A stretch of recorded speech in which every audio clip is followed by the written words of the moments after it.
Bonjour à toutes et à tous, bienvenue sur Info 23 pour la présentation du bulletin d'information. Laïka Valmont et Makenui. Bonjour Makenui. Bonjour Laïka, bonjour à toutes et à tous. À la une de l'actualité, la situation environnementale à Carrefour Rita continue d'inquiéter. La dégradation avancée de cette zone met en évidence les limites du programme Combit Haïti Zéro Déchet lancé en mars 2026 par le ministère de l'Environnement et le SNGRS avec pour objectif d'améliorer la gestion des déchets dans le pays. Sur le plan social, la plateforme des organisations haïtiennes des droits humains alerte sur une détérioration générale des conditions de vie dans un communiqué publié le 16 avril 2026. Elle dénonce l'augmentation de l'insécurité, l'aggravation de la précarité ainsi que le blocage du processus électoral.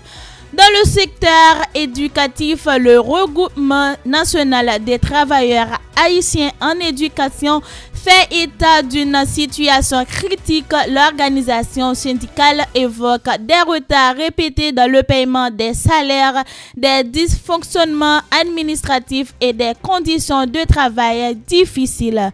Elle déplore également le non-respect de l'accord signé le 20 janvier 2025 entre le gouvernement et les syndicats.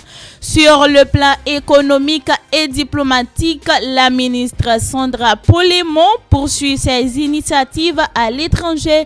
En visite à Washington, elle cherche à consolider les relations avec des partenaires internationaux afin de soutenir le développement d'Haïti. Enfin, les intempéries ont durement frappé le département du Nord ces derniers jours. De fortes pluies ont provoqué des inondations dans plusieurs quartiers du Cap haïtien et ces environnements perturbant la circulation et entraînant la suspension de certaines activités scolaires et commerciales. Passons à présent à l'actualité internationale. Dans l'actualité internationale, une vive polémique agite les réseaux sociaux au Burkina Faso depuis la diffusion le 10 avril 2026 d'un reportage de la chaîne britannique Sky News consacré à la situation politique et sécuritaire du pays. Réalisé à Ouagadougou avec l'autorisation des autorités, une démarche rare dans un contexte marqué par un strict contrôle de l'information depuis l'arrivée au pouvoir du capitaine Ibrahim Traoré. Le document présente à la fois les partisans du régime et les réalités moins visibles du terrain. Depuis sa diffusion, la journaliste Yousra El-Magui fait l'objet d'une campagne de désinformation et d'attaques virulentes en ligne. Autre information, une trentaine de pays participent ce vendredi 17 avril à Paris à une rencontre internationale consacrée à la sécurisation du détroit d'Ormuz. Initiée conjointement par la France et le Royaume-Uni, la réunion vise à anticiper la reprise d'une navigation commerciale stable dans cette zone stratégique.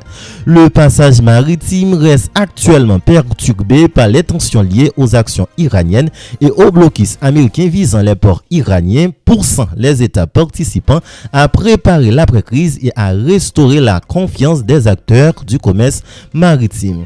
Autre information, après 3 années de conflits et d'exil, de nombreux Soudanais réfugiés en Égypte envisagent désormais un retour dans leur pays. Près de 1,5 million de personnes ont trouvé refuge chez le voisin égyptien. Si les autorités de Khartoum multiplient les initiatives pour encourager le rapatriement, beaucoup hésitent encore en raison d'une situation sécuritaire et politique toujours fragile sur le terrain. Enfin, pour clore, un cessez-le-feu de 10 jours entre Israël et le Liban est entré en vigueur ce jeudi 16 avril.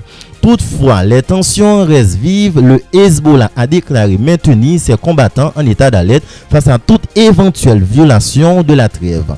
De son côté, le ministre israélien de la Défense Israël Katz a affirmé que l'opération militaire israélienne au Liban n'était pas déterminée, laissant planer des incertitudes sur la stabilité du cessez-le-feu. C'est la fin de ce bulletin d'information. Merci de votre fidélité. Excellente journée sur Info 23. Restez connectés pour la suite de notre programmation. Bon week-end à tous et au revoir. Au revoir, Maken. Au revoir, Laïka. Bon week-end à toutes et à tous.